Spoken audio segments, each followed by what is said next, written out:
So Liam, would you like me to kick off or do you want to kick off? Yeah, Orla, if you could kick off and then I will jump in then after that. That's okay. Okay. Perfect. And I'll be very, very quick. Just to say that this is part of UCD's very strong commitment to engaged research. As you will all know, research that engages with all the various communities with an interest in or knowledge of the research in any way is something that has become very, very high on our agenda. We're delighted to have a very, very strong community of engaged research practitioners in UCD who are sharing best practice both within the institution, but also learning from those outside the institution as to how we can advance our work in engaged research. It's something to which I'm very committed. It's something to which we in UCD are very committed. And we know that, national exercises such as Impact 2030, international, research programs such as Horizon Europe, again, really center and focus on engaged research. So it's something that is very, very important to help us to land our research appropriately and make a real difference to the world. So we've great work going on, but we've much to learn. So I think this engaged research seminar series is going to be very useful to us, and I hope that you find it of great benefit. So thanks to all the team who've pulled it together. And on that note, Liam, I'll hand over to you. Thank you very much, Orla.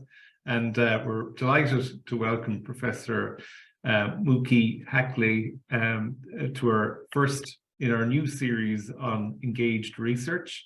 And Muki is a professor at the Department of Geography at UCL and co-director of the Extreme Citizen Science Research Group. And that group is dedicated to the development of technologies and methodologies to allow communities of all types to use scientific methods and tools to collect, analyze, interpret, and use information about their area and activities. Muki's work has had a major impact on the field. He's highly cited. His highly cited typology of citizen science is frequently used by policymakers, including the United Nations and the European Commission. He's a former board member of the US-based Citizen Science Association and former vice chair of the European Citizen Science Association as well. So we're absolutely delighted to welcome him here today, and many thanks, Muki, for joining us. And we look forward to hearing all about the opportunities and challenges of doing excellent research with citizen science. So over to you. Thank you very much. Thank you very much for the invitation. And what I'm going to do in the next 30 minutes is going to start by talking generally about the aspects of citizen science and noticing how different types of citizen science can work within what we call excellence research. I'll then give you an example from a project that we recently completed in the group, the Extreme Citizen Science Analysis and Visualization. I'll go from that to talk a little bit about the European policy support for citizen science, demonstrating that is currently emerging, and also show you the interest of citizens in potential interest that is coming from the Eurobarometer 516. And together from that, we can actually see the potential of integrating citizen science into your research practices. So one way of thinking about citizen science is to think that there is lots of terminologies and lots of types of citizen science happening. Sometimes it's a long-running area, places that have been integrating the public into their activities for a very long time, like ornithology. There are types that are citizen cyber science that rely on the internet and computing for it. And there is community science that kind of allow the participants to take more control over the project. So just a few examples in demonstrating that that can be integrated into different types of frontiers. For example, in ecological observations, there are many discoveries that are being made by citizens who collect data like invasive species, but there are also really large-scale educational activity, like the Big Garden Birdwatch, which is 1 hour a year, carried out in the UK, but in 2021, it reached out 1 million people, which is about 2% of the population, slightly below. But that's really impressive achievement. But other modes of citizen science, like, for example, volunteer computing, when people are putting software on their computer and allowing scientists to use the extra resources when they are not using, already contributed to discoveries, like, for example, the early attribution studies of climate change and extreme weather event would not be possible without the participation of the public, because the computing resources that were available to climate scientists were used for modeling and not for that type of modeling. Or the volunteer thinking, when people are contributing to their cognitive resources. So like the famous Galaxy Zoo, when people are classifying galaxies. But that's also allowed people like Hanni von Erkel, a school teacher from the Netherlands, to discover new type of galaxy, and then eventually it's called after her, because she continues to contact the scientists to make sure that that's integrated, so a new discovery. And of course, there is a whole area emerging of DIY science, where people are also creating new innovations and new ideas. So that's for examples from biohacking labs and other things, where people from different walks of life are actually creating on-the-spot interdisciplinary team to explore issues that relate to them through methods from the life science. So there are different modes of citizen science, and they can involve from doing things with putting software on your computer or engaging people, and we'll see the extreme citizen science right now. But the point is that all these modes are equivalent. There is value in each one of them, and there are reasons for people to want to participate in different stages of life and in different ways, in different forms of it. And we need to think about all these modes as equivalent and not one better than the other. So let's look at one example from the project that we've just completed, the Extreme Citizen Science Analysis and Visualization, which was kindly supported by the European Research Council. And in our definition, the internal definition in the group, we highlight that extreme citizen science is situated, it's bottom-up practice, so we make sure that it will include communities, and then it takes into account the local needs, practices, and culture, and work with a broad network of people to design and build new devices, knowledge creation processes that can transform the world. So we are explicitly an action research group. Now, if we look how we do that, we start with free and prior informed consent and a community protocol that is done with different communities. Here you see my co-director, Jerome Lewis, carrying out fieldwork in Cameroon and kind of discussing with different people on what it is that is important for them to collect. That is followed by discussion within the community, what information is important for them in the right context. So the context here is ensuring that loggers would not approach areas that are important to the community. So you can see both grouping of issues and identifying them. But the beauty of the method, after it's been discussed in this way, within a few hours, it can be translated to a software. And that software, SAPELI, was developed so it will allow anthropologists who are not supposed to be computer scientists and people from communities who don't read and write to design together data collection tools. And they look like something like what you see here, where that's an example from illegal poaching, where you identify that animal, you say what type of animal it is, then you take a picture of it, then it records the location, and finally it's been approved. And that kind of process allows us to create decision trees which can be complex and support different activities by communities. Once we set up the app, it's then we carry out training and support to members of the community, either by other actors, and that's why we're mentioning wide networks, or by members, the anthropologists within the team, and then that is followed by different data collection activities. And one of the big achievements from the Exanvis project was that it allowed us to create the viewer application, where the people who collect the data not just send it somewhere and don't see what it is, but they can actually see what they collected on top of aerial imagery, which we know that people can understand from our research, and then to use it to either correct information or verify it and so on.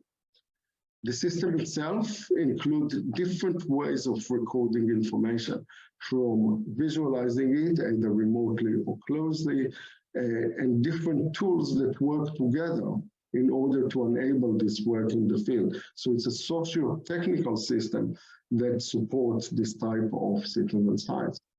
And it's very important for us to do it in an open way. So we both releasing all the information and telling the process on website, but also releasing it through a lot of papers. So anyone who wants to do that can implement it. And the big thing about the demonstration of the Exanvis project is to demonstrate that with appropriate support, anyone can co-create citizen science. If we can do it with communities who are non-literate and are living in very remote places and sometimes encountering smartphone for the first time, and of course it's with huge investment, and that's why we needed support from funders like the ERC, but it's possible to do it surely with the community around the corner. And also we demonstrated that co-production can include complex and sophisticated data collection. So for example, multi-polygon data collection by people in the field, or in the case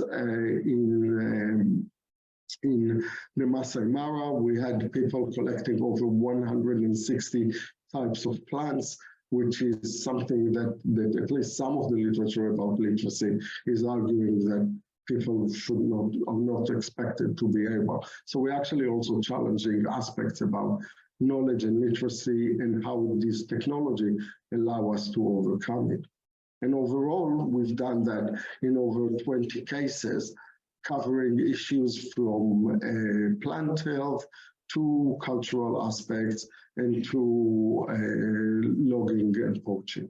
So the demonstration is there, and therefore anyone can do citizen science. And that's, for me, the biggest message that comes out of the Exanvis project. So now I'll move into showing that this interest and this importance of citizen science is actually going beyond just the researchers. So it shouldn't be just the thinking that we as a researchers need to do that, but actually notice the environment around us. And one of the indications of this interest is the importance that the Commission and the DG Research is putting into this area. So for example, the brochure that came out just at the beginning of Horizon Europe, highlighting the importance of citizen science. And what is nice is that that definition is very wide, so it can include all forms of research, including social science and the humanities and different participatory practices. But it's not just the European Union, it's also UNESCO, who came out with the recommendation on open science.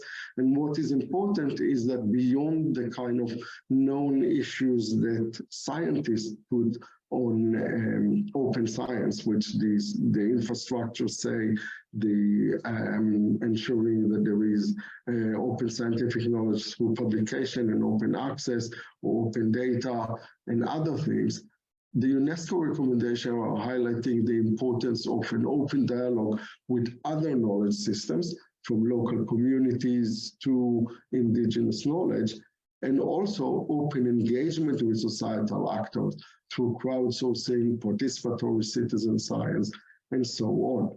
So, and those recommendations are currently evolving into guidelines to specific institutions on how to implement it so they can have a far-reaching impact. And Again, the interest, if we're seeing it at this global level, it also exists at the national level. So just this January, we completed a mutual learning exercise on citizen science initiative. While it was coordinated by DG Research, it actually was the initiative of Germany, Slovenia, and Portugal, and then other member states of the European Union joined in.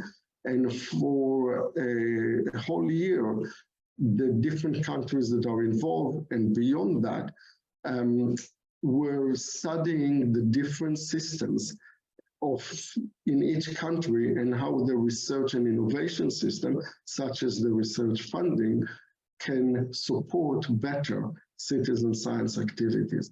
And during this year, we've seen really interesting examples, such as the emergence of a strong funding program in France, interest in funding from Romania and Slovenia, and other activities of that sort. So what we are seeing now is that it moves from the European level to the national level.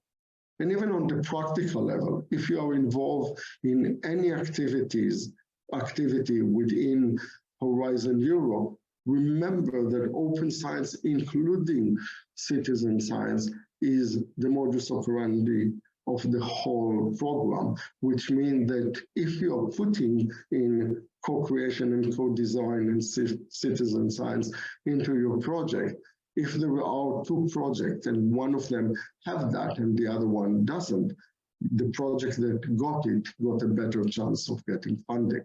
So actually it's integrated the same way that in the past social sciences and humanities were mainstream. There is a real strong push, but also for those of us who are interested and have the capacity to support citizen science activity, there is a big opportunity in this area.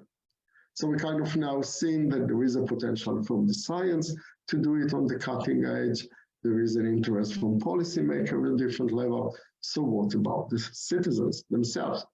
So let's look at that.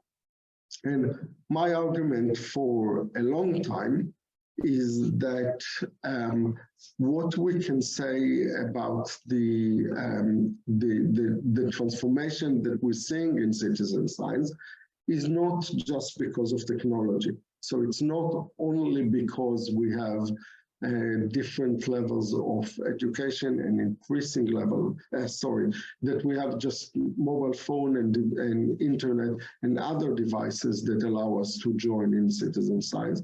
Actually, a very important component in this story is the increased level of education, and especially the increased rise in tertiary education in different countries.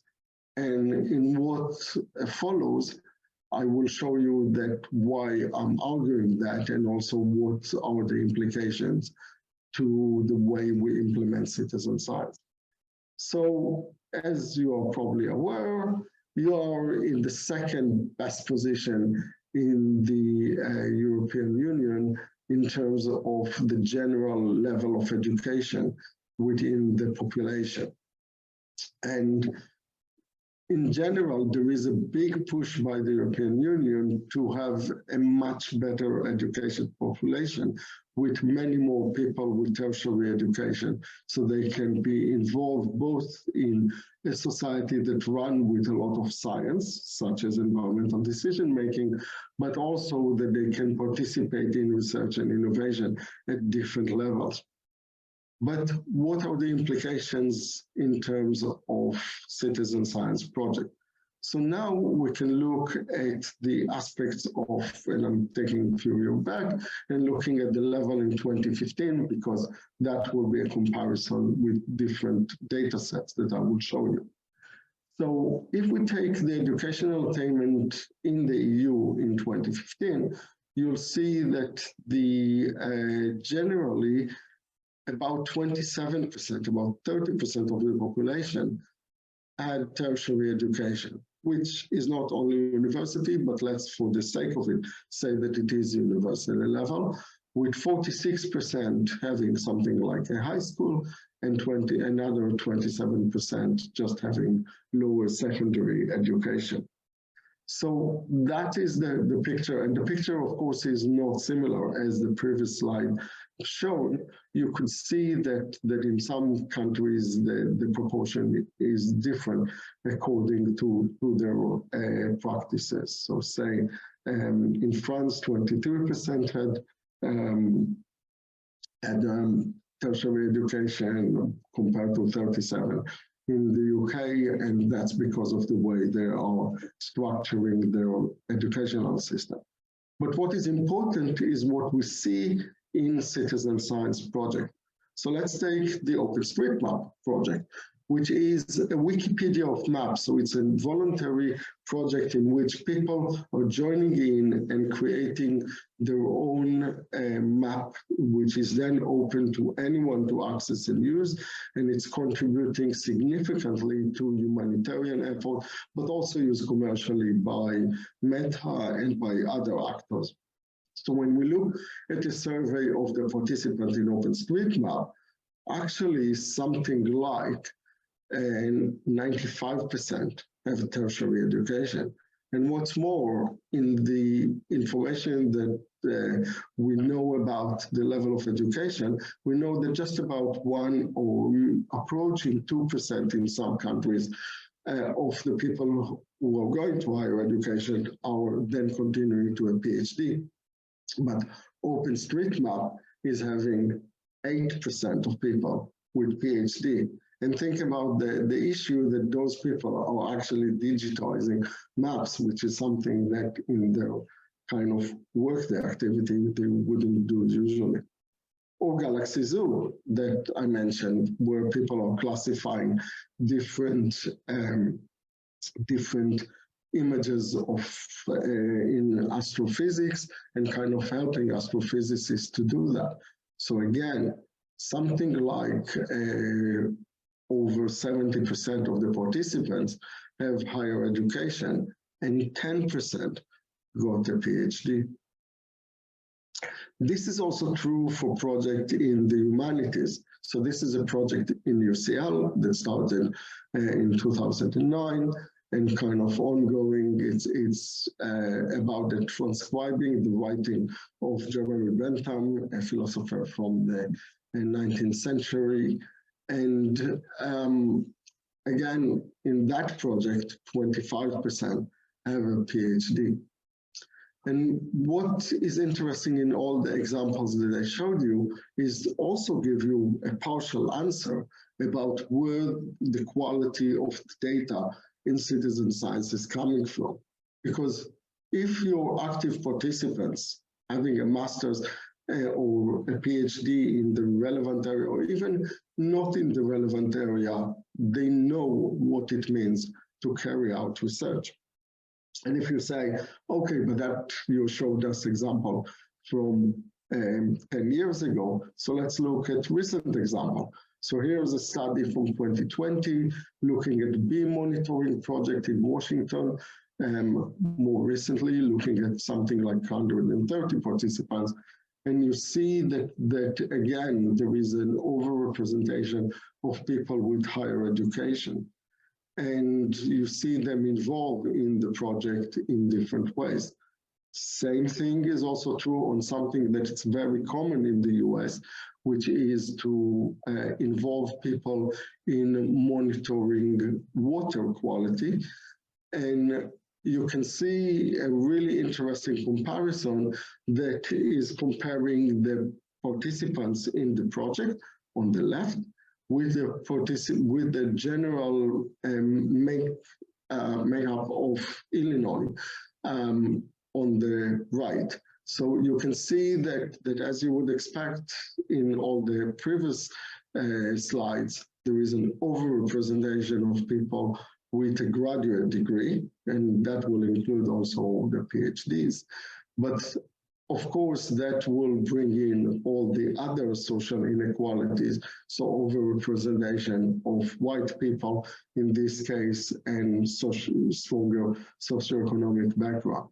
And the nice thing also, something that it's valuable is that those two studies that I showed you are coming from Citizen Science Theory and Practice, the journal now that is representing the field and been growing very much over this period.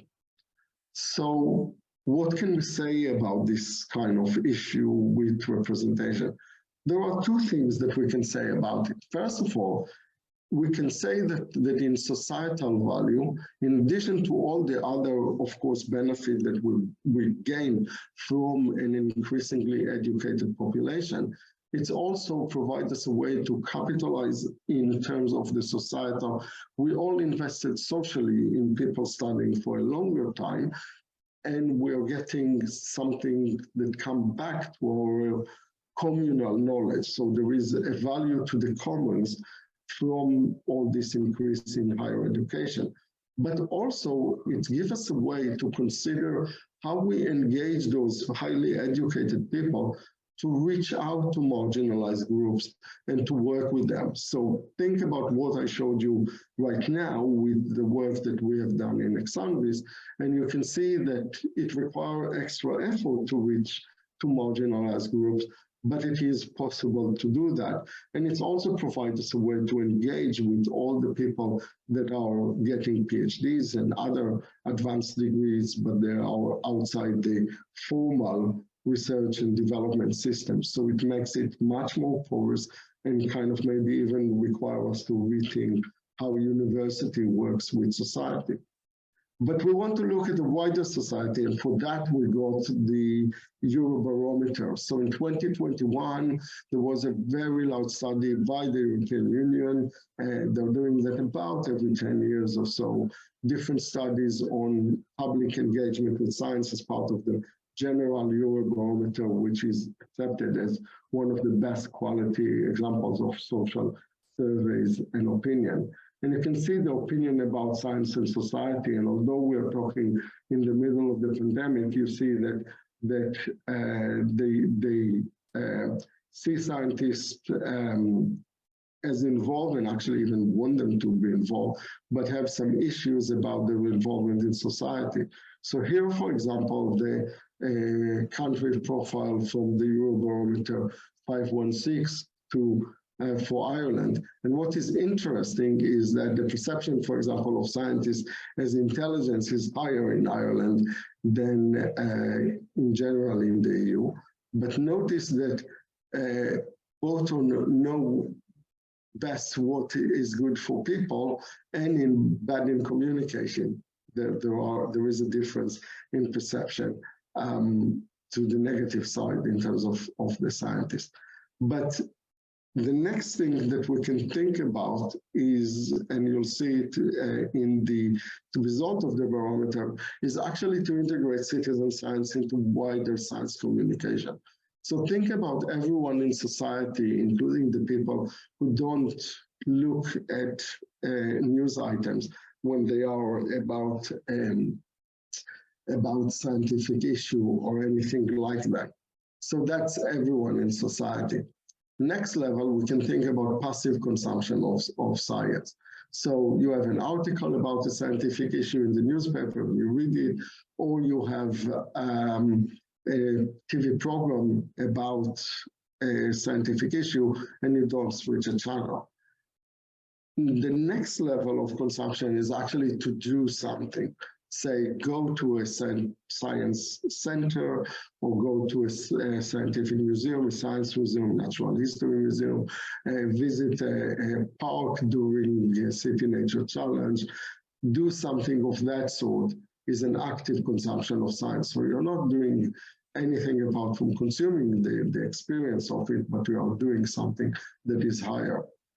Then above that, we have things like the Big Garden Birdwatch, which is highly limited participation, 1 hour a year, but you are taking part actively in collecting data and sharing it for science. So think about also downloading the software and putting it on your computer as a level above it, because that requires your commitment and even investment in terms of costs, because you are paying for extra electricity for this operation. Above that, we can think about the people that are now engaged in data collection and analysis. So from the people who go and collect different samples around it in biodiversity, or spending a lot of time classifying information on platforms like Galaxy Zoo. And finally, in DIY science, when you are really engaged with a project, it requires very high engagement. So it requires a significant amount of time in dedicating to the project. So maybe we can think about it, and that's the image of the escalator there, about people moving up as well as down according to different stages in life and interest. So in some cases, when they are students, they might move from the bottom to the top in order to engage, to be more engaged in scientific activity, but then they have to deal with family, a young family and other commitments, and maybe then they will just do with the kids the opportunistic, then once a year. And then they get to retirement, and actually they have now an opportunity again to pick the binoculars and then go and start observing birds and sharing the information again. And that can be an interesting approach to kind of think about different participation. And the reason I'm showing you this model that came out of the Doing It Together Science project, and it's now contributing to different projects like the European Citizen Science Project, is that it contributed to the Eurobarometer. So actually, if now you look at the different ways in which people participate in scientific activity, you can see it across it. So you can see, for example, at the top of the graph, the watch documentary or read science and technology related issue, all the way to the bottom in the middle there, actively take part in scientific project and take part in clinical trial and so on. So this analysis is kind of based on this concept of the escalator. And what is interesting, and now we are looking at the case of Ireland, you see, as you would expect from a country with much higher involvement in higher education, that the level is much higher in all this area in comparison to the general picture in Europe. So for example, if we'll go to actively take part in scientific projects, you actually have something like 47% of the population saying that they are doing that. Now, here is how I would interpret this information. I think that it's a mistake to interpret the information as what people are doing, but you need to interpret it as more of an interest. There will be, of course, observer bias there because they've been asked about these questions, but even if we take that into account, what we can see here is a very high level of interest. And the reason that I'm saying that there is a very big difference between what people are saying and what are doing is a bit of an analysis that we've done, which is more for back of an envelope type analysis to kind of guess what numbers we are talking about, different levels in the UK. So we have about 64 million people in the UK.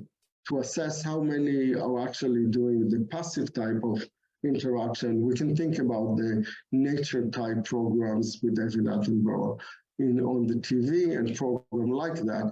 And the best estimation on that will be that 25% of the population at most are doing this passive consumption, which already raised the question about the other 75%. And it will be interesting to know how much are actually consuming it through other routes. But when we go to the next level, what we call the active consumption of science, going to a museum and so on, you take the Natural History Museum, the Science Museum, other activities like that, and at most you'll get to 6 million people in the UK. So 2.1 visiting the Natural History Museum, and the Science Museum group is adding some to it. So that gets you into 10%. But when we look at the Big Garden Birdwatch and the numbers there from a few years back, but I told you that it's about millions, so that's 1.8% of the population that are involved in this very limited activity. So we've gone now from the whole population to 2% who are actually participating, even to a very limited degree, in citizen science project. Above that, we can look at how many people in the UK regularly participate in activities such as Zooniverse or the different data collection. And again, we're talking about going by another order of magnitude into something like 60, 80, thousand. So we are talking about 0.1%. Next level, how many people will go for the week after week to do the activities with the BTO or with other types of activity, and it's 0.01. And finally, when we're talking about people doing DIY science, you really can bring them all into one big room and talk with them all together. So that tells you that the numbers that you've just seen in the country profile and in the Eurobarometer are not reflecting the real number. And anyone here who is involved in clinical trial would surely see that the number here, for example, of people that are saying that they took part in clinical trial, which is 32%, is way overblown. So what it tells us actually is that there is a huge potential and potential of engaging the public. So actually what we've seen, and as a summary for the whole activity, is that there is a potential at all levels of research. There is an increasing attention and policy potential and public potential. Projects like Exanvis demonstrate that you can integrate it into cutting-edge research, and the ERC carried out a special day on citizen science just last December, which you can pick up the different talks in it. And therefore, any community can be engaged. And we absolutely need to think about all the people that are missing from the information that I showed you.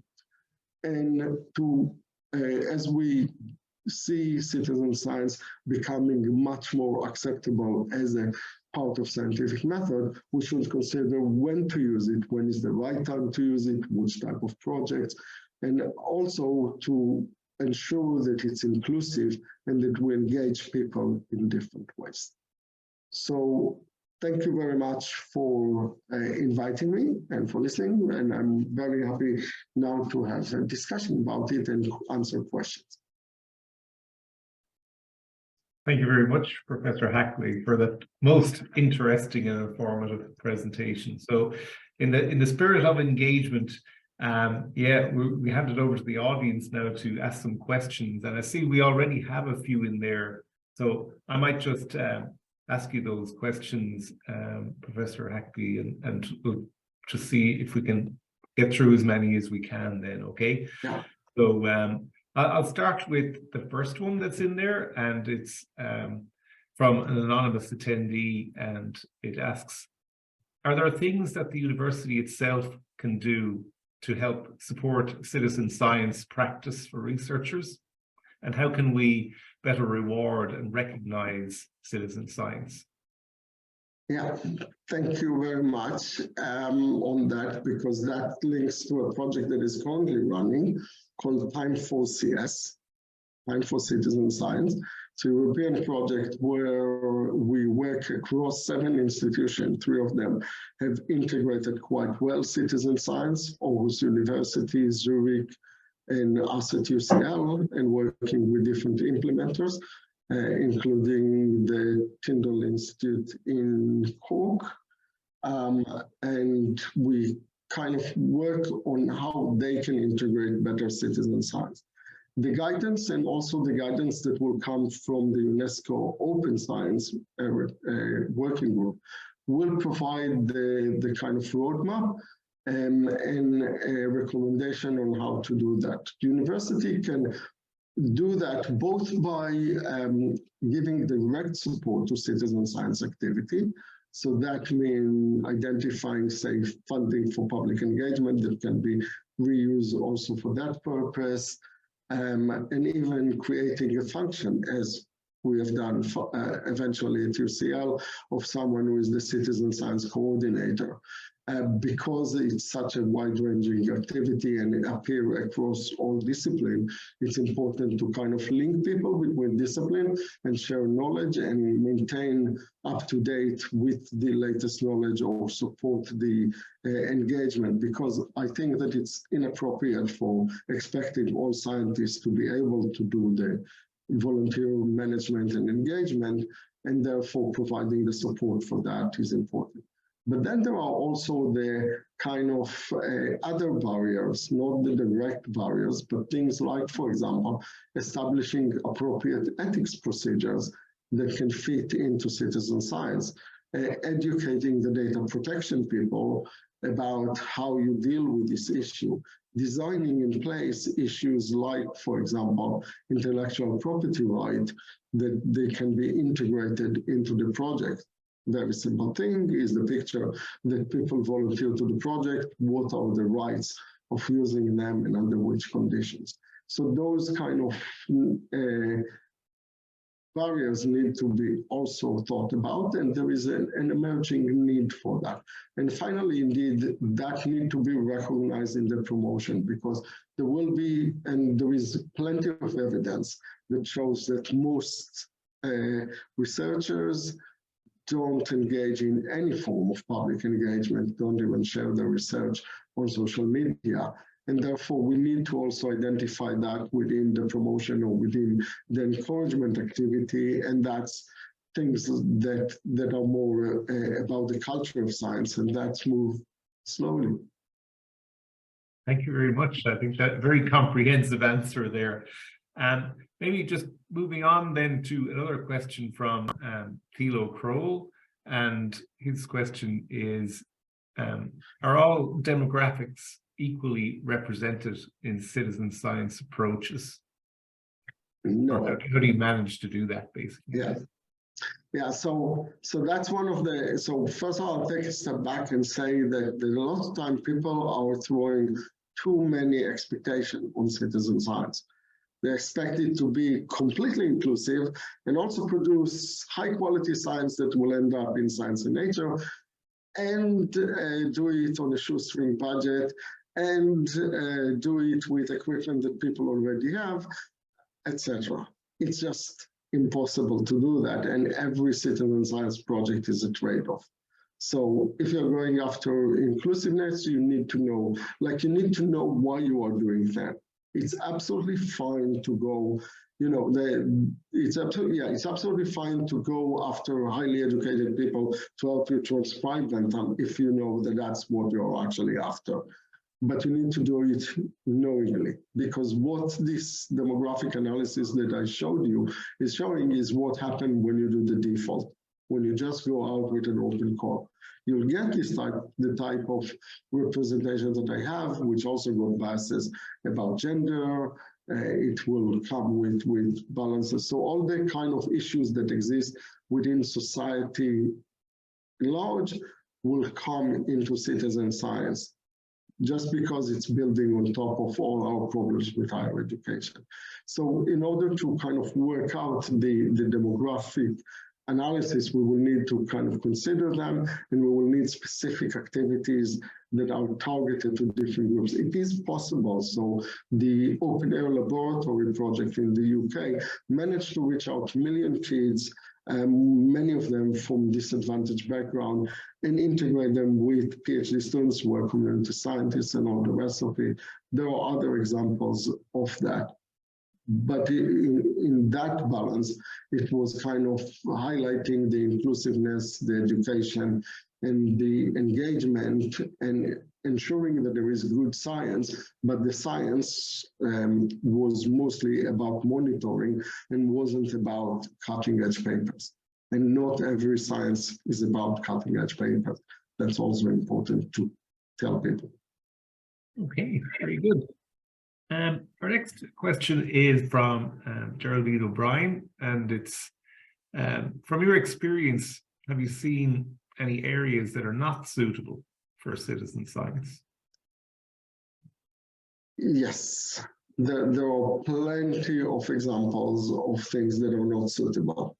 Let's say it's kind of interesting, the example that I mentioned on DIY biology, on people doing this type of activities. Some activities in the lab are dangerous. Just because you are dealing with toxic material or with corrosive material and so on. So you actually need to know what you're doing before you're doing that. To their benefit, I can say that all the DIY bio labs that I know of got codes of practice, and actually a lot of time you discover that most of the people that are involved, or core of the people that are involved, are biotechnologists with good knowledge of how to operate it. And when those people move away, the whole thing collapses because you need them in place. So that's one example of it. There are other examples like data collection that is dangerous and requires specific procedure, data collection that require specialized equipment, and so on. For the ecological area, there is a really brilliant booklet from the Center for Ecology and Hydrology called Choosing and Using Citizen Science. And you can actually decide what it is. This kind of can give you ideas of what is suitable and what is not.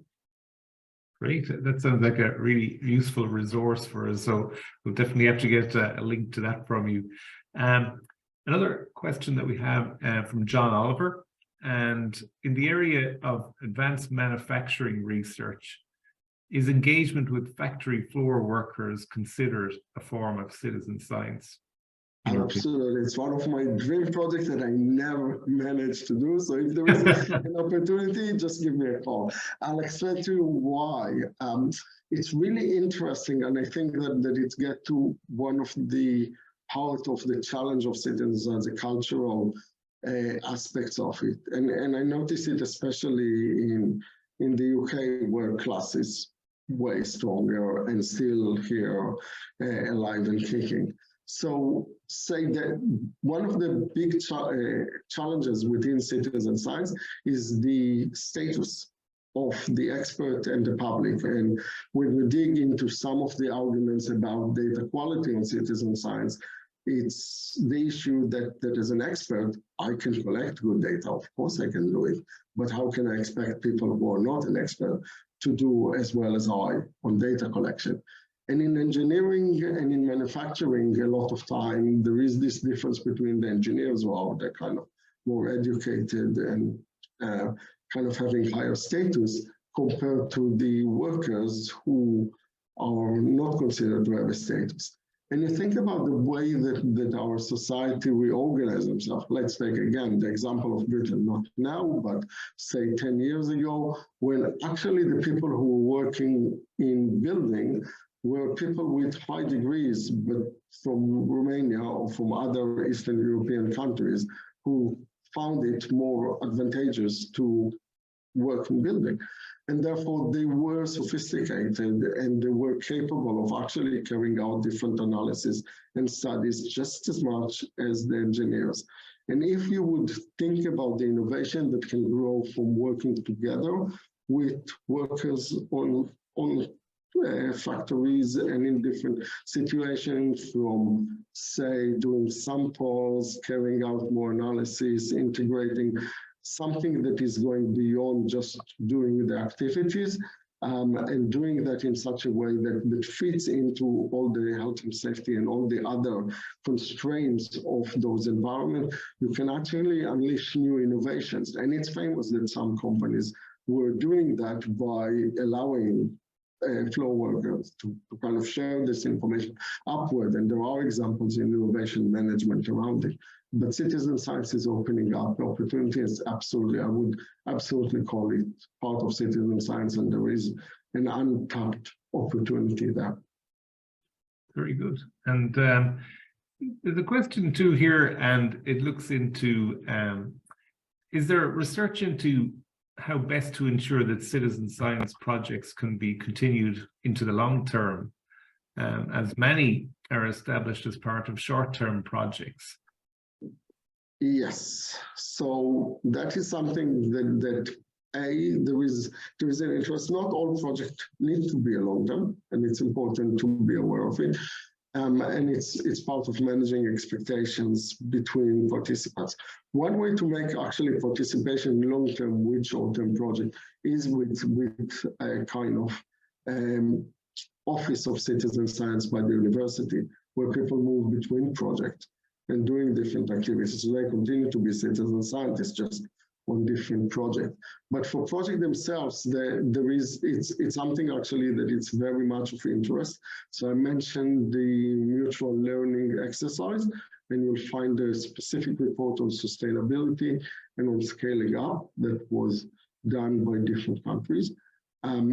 It's either adjusting it into different regulatory regimes and sources of funding that are available, or thinking if what is the right approach to do that.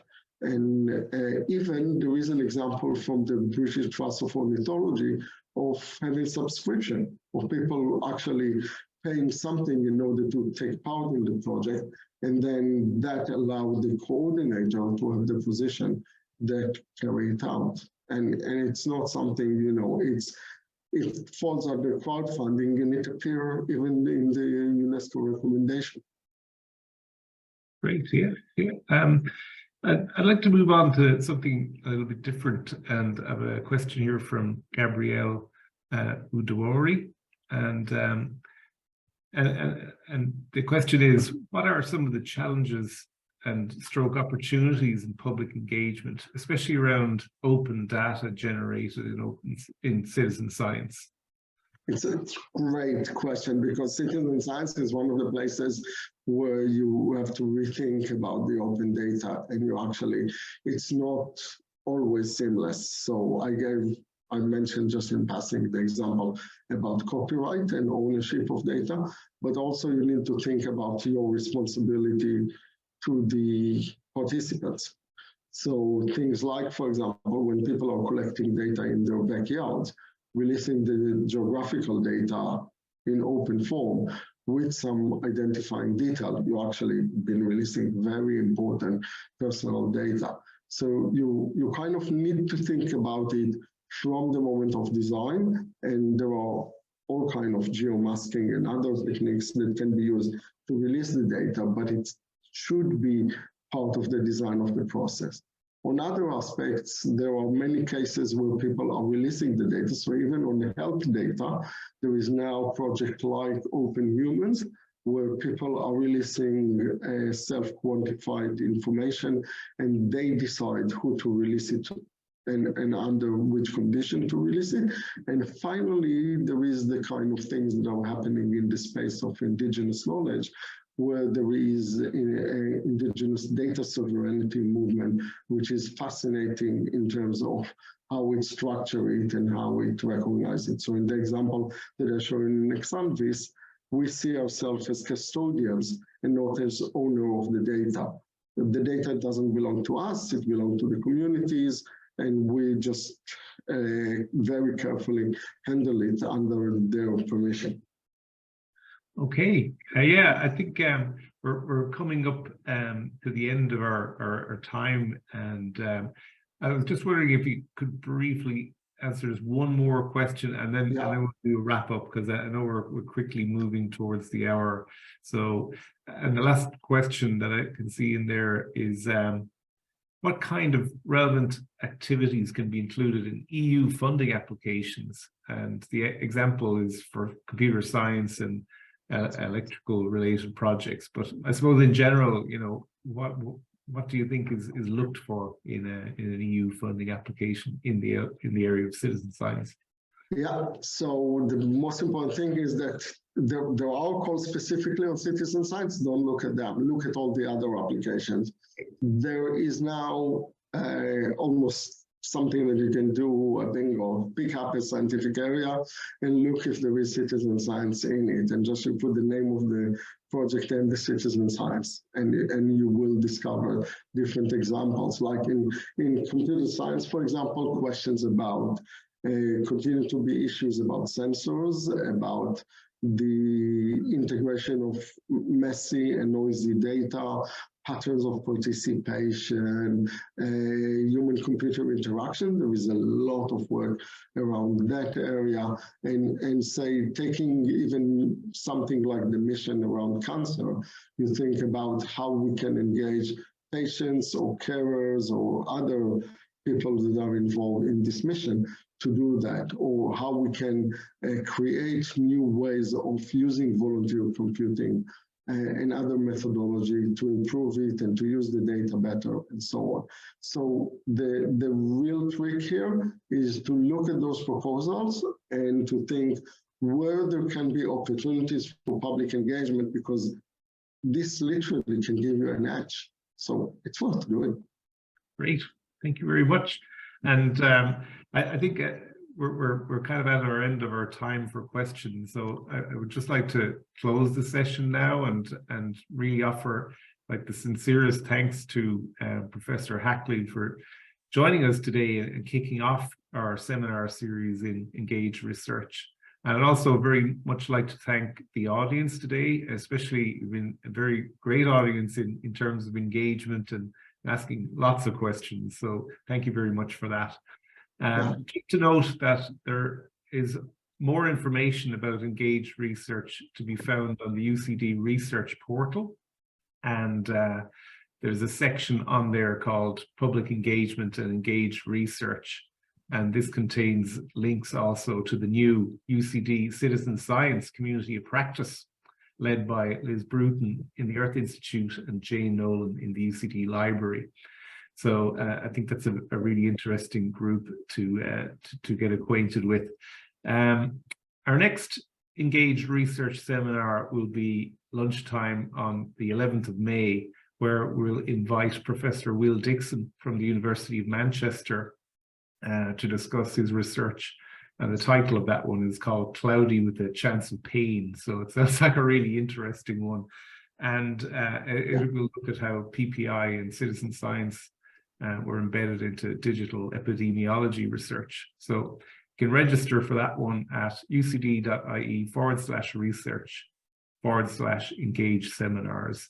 So thank you very much, everybody. And I'll just draw it to a close. And thanks again to Professor Haklay for your experience and time today and for answering all our questions. So thanks again. Bye. Thank you.